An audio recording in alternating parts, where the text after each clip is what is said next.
सांसें हमें गिन गिन के मिली हैं, इसलिए जीवन गणित है। लेकिन सांसों का अंदर और बाहर होना विज्ञान है। सांसों की गिनती तो गणित है, पर सांस का अंदर और बाहर होना विज्ञान है। सीखिए और सिखाते रहिए, यही हर समस्या का समाधान है और कुछ भी नहीं है। तो आइए हम एक बार जोरदार आपसे आपका ध्यान आकर्षित करते हैं और आपका ध्यान चाहते हैं कि विज्ञान और गणित के कुछ तकनीकी पहलुओं पर हम बात करें। सबसे पहले मैं अपने प्रेजेंटेशन के लिए हमेशा मैं चाहता हूं कि कोई एक ऐसा बच्चा आए जिस बच्चे के साथ हम लोग इस बात को बात करें। तो इसलिए हमारे बीच में बहुत अच्छी शिक्षार्थी स्टूडेंट है रिया, और रिया के साथ है उनकी बहन। तो cordially I invite to Riya and her sister, so please give a clap to both her and they are belongs to the LFS class 11th standard, so I welcome and I request to cooperate me. Okay, thank you. Learning is a process of the life. She is passing out from the campus, so it's a process. So firstly I want to discuss that it is a Indian woman. आप देख सकते हो, it's Indian women. मुझे गिरा के दिखाओ। बहुत शानदार डेडिकेशन होता है, कमिटमेंट होता है और आप इसे गिरा सकते हैं। सो रिया प्लीज ट्राई। हाँ, आप आ जाओ। Nandini, okay Nandini please help and इसे गिराओ, आप इसे गिराओ। देखो, कैन यू?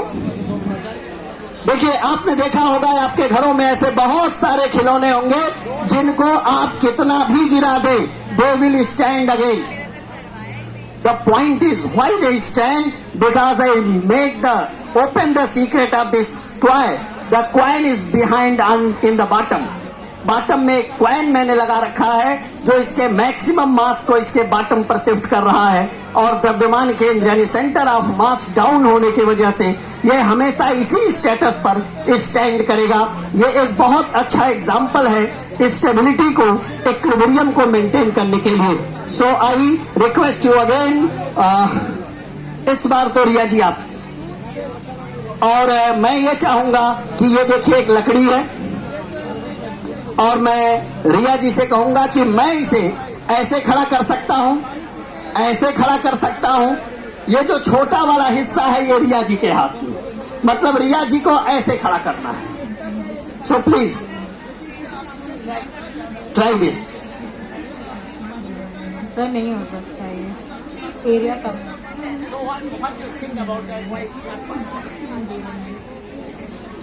सर क्योंकि ऊपर का एरिया ज्यादा है, मुझे लग रहा है इस वजह से नीचे का एरिया कम। Okay thank you Nandini ji. And the next don't worry, it's a point where you see the centre of mass. यहाँ जो द्रव्यमान केंद्र है, जो सेंटर ऑफ मास है, वो इस बेस के बाहर है।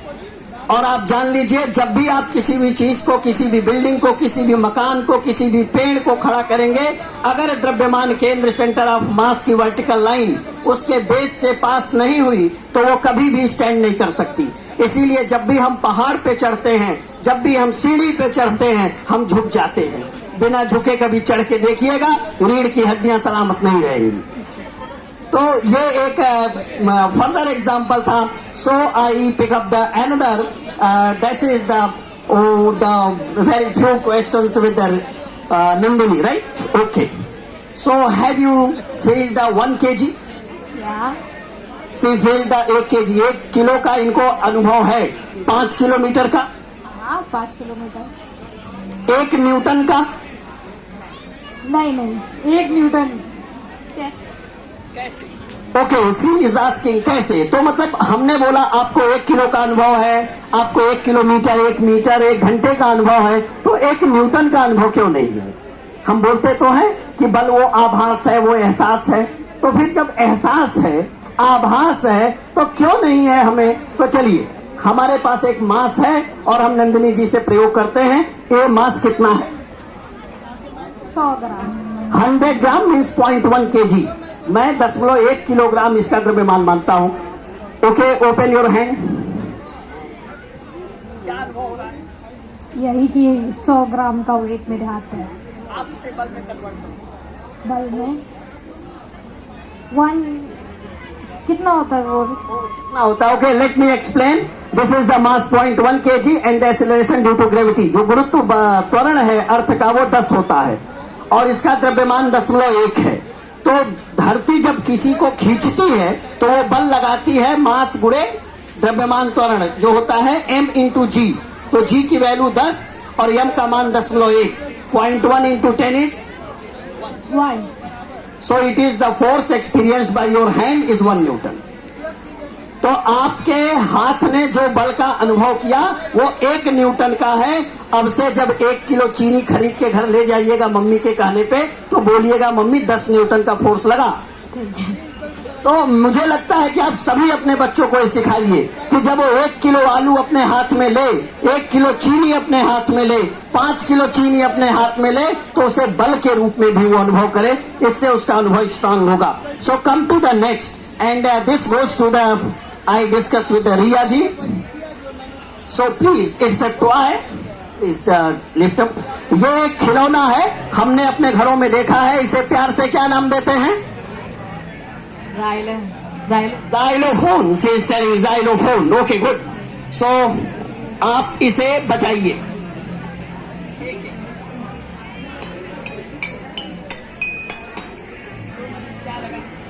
वॉइस में डिफरेंस आ रहा है.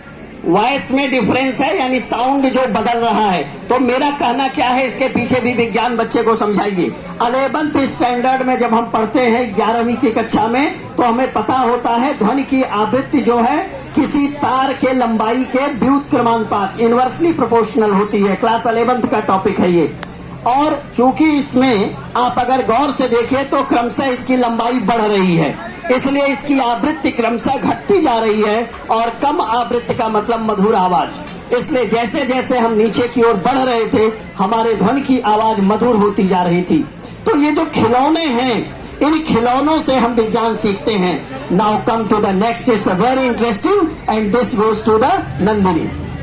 ओके नंदिनी जी, ये 2 गेंद है, इसमें आपको इनको अलग करना है. दोनों एक साथ एक तरफ जा रही हैं. जब नहीं दोनों एक साथ एक तरफ जा रही हैं. Okay, to save the time. समय चूंकि बचाना है. देखिए आप इसमें 2 गेंद है, दोनों एक साथ जाएगा. हमें समझना है कि ये गेंद कैसे अलग होगा. तो ये खेल नहीं है, विज्ञान को समझाने का एक प्रयोग है. अगर मैं चाहूंगा आपसे नंदिनी जी कि इसे हम रोटेट करते हैं, आप देखिएगा इसे हम रोटेट करेंगे और ये अलग हो जाएगा. ये जैसे ही रोटेट होता है आप ये देखें दोनों गेंद अलग अलग किनारे पे हो जा रहे हैं. और ये जो एक सिद्धांत है आप देखिएगा दोनों गेंद अलग अलग किनारे पे हैं. Okay, when it stops it goes to another. जैसे ही ये रुका दोनों एक दूसरे के पास चले गए. ऐसा क्यों हुआ, क्या लगता है? Force centrifugal. वाह, very nice. Give a clap to father या नंदिनी. हाँ, नंदिनी के लिए जोरदार ताली बजाइए. कंजूसी न करिए. दर्शक दीर्घा का आनंद तब है जब तालियां बजती रहें. और जाड़े में तो तालियां और जरूरी हैं, ऊर्जा का ट्रांसफर होता है. तो बिल्कुल सही है. जब कोई भी चीज वृत्तीय गति करती है तो बाहर की ओर एक बल लगता है. उस बल को अपकेंद्र बल या सेंट्रीफ्यूगल फोर्स बोलते हैं. उसको समझने का एक परफेक्ट एग्जाम्पल था. Now come to the 1. और इस बार मैं फिर से जो है रिया जी के पास जा रहा हूं. और ये जो है हमारे पास एक स्लिंकी बोलते हैं इसको, SLINKY स्लिंकी है ये. और ये आप लीजिए. अच्छा, पहले इसको नीचे छोड़ दीजिए. आप देखिए ये नीचे जो है ये स्लिंकी है. यहां से हम इसको, इसमें तरंग आपको स्पष्ट दिखेगा. एक झटके से देखिए तरंग नीचे जा रही है और फिर वही तरंग वापस आ रही है. तो ये प्रयोग आप अगर करें तो जिन बच्चों ने अनुप्रस्थ तरंग यानी लॉन्गिट्यूडनल वेव को देखने का एक तरीका है ये, आप आसानी से देखिए कि हाउ डिस्टरबेंस वेरीज, कैसे डिस्टरबेंस आगे बढ़ती है. तो ये आप देखें. इसी तरह से अगर मैं इसे हॉरिजॉन्टल कर दूं, जरा इसको आप पकड़ लीजिएगा प्लीज. हाँ, प्लीज गो बिहाइंड. ओके, अब यहाँ से अगर मैं इसकी लंबाई बढ़ा दूं और इसे जमीन पे रख दूं, थोड़ा जमीन पे रखिएगा, और हम इसे चाहे, आप पकड़े रहिएगा, छोड़िएगा नहीं, तो यहाँ से आप देखिए हम इसको यहाँ से ट्रांसवर्स वेव भी दिखा सकते हैं, और अगर हम यहाँ से चाहें तो आप देखिए लॉन्गिट्यूडनल वेव। तो यहाँ से हम बहुत अच्छे से लॉन्गिट्यूडनल वेव दिखा सकते हैं। बच्चों का खिलौना भी है ये। आप देखिए, आप यहाँ से ऐसे ऐसे करिए, ये SHM का एक बहुत अच्छा एग्जाम्पल है, सिंपल हार्मोनिक मोशन, सरल आवर्त गति। तो तरंगों की गति, सरल आवर्त गति। एक और पॉइंट है जिसको बताते हुए मैं आगे थोड़ा बढ़ता हूँ, और ये देखिए माइक आपके हाथ में हम दे रहे हैं।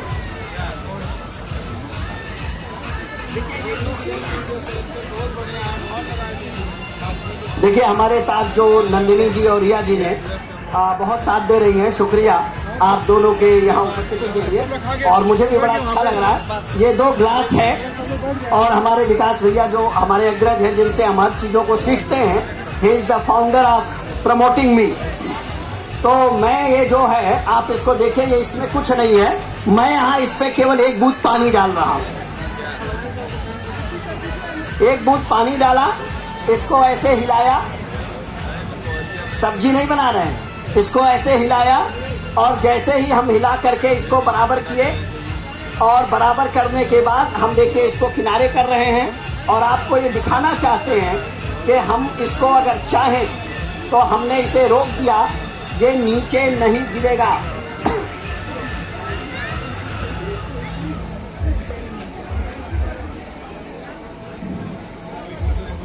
ये देखिए, ये नीचे नहीं गिरेगा।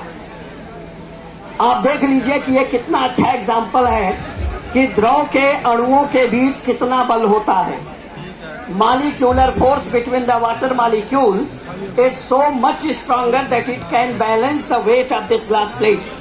ये इस ग्लास प्लेट के भार को सह सकता है, कितना ज्यादा इसमें जल के अणुओं के बीच आकर्षण बल है।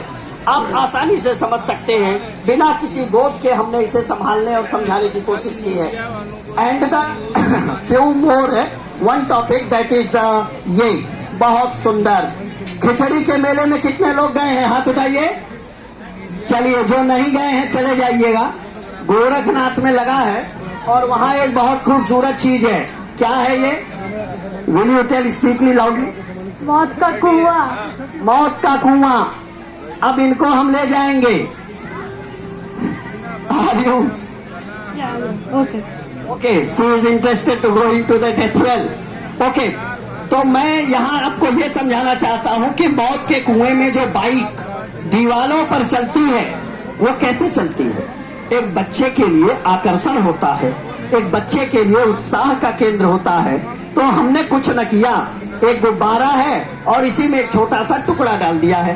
अब मैं आपको दिखाता हूं, जैसे जैसे मैं इसे हिलाऊंगा, ये देखिए आपको घूम रहा है। ये आप देखिए, अब यहां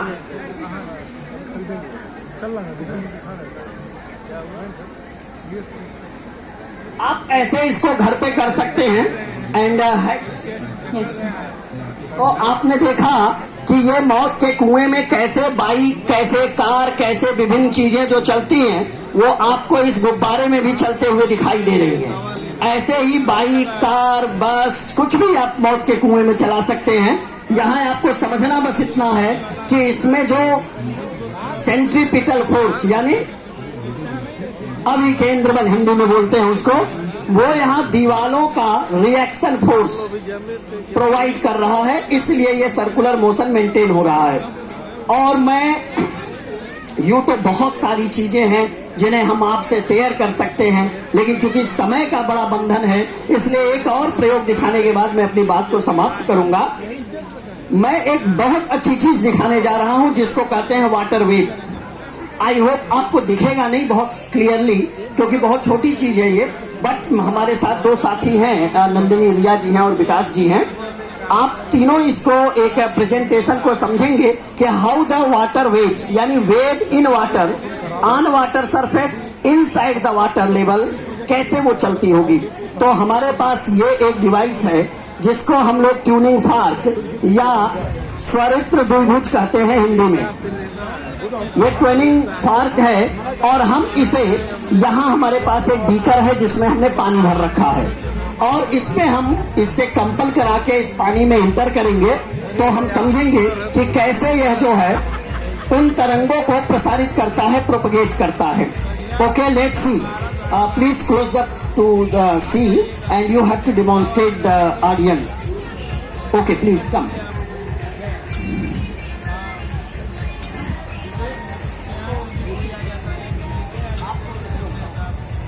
सर वेव्स प्रोड्यूस हो रही हैं जब इसको वाइब्रेट करके पानी में डाला जा रहा है। ये बहुत अच्छा प्रयोग है।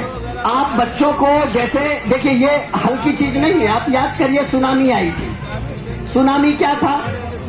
जल के अंदर विशाल तरंगे उठी और उन तरंगों ने कितनी तबाही मचाई आपको पता है, क्योंकि वो सिस्मिक वेव से जनरेट हुई थी। उसी तरह से ट्यूनिंग फॉर्क के मोशन से यहाँ हम वाटर वेव क्रिएट कर रहे हैं और आप इसे देखें कि ये जो वेव है ये जनरेट हो रही है। सो आप इन चीजों को कर सकते हैं और साथ ही साथ जैसे भी हमारी संचालिका आकृति जी ने बताया था, आप सभी के स्टॉल पे QR स्कैनर है, लगभग हर जगह खंभों पर भी लगा है। आप उससे जो साइंस और मैथ के फन और बहुत ही मजेदार चीजें हैं आप उसे समझ सकते हैं। Okay, I goes to over to the Vikas sir for the demonstrations.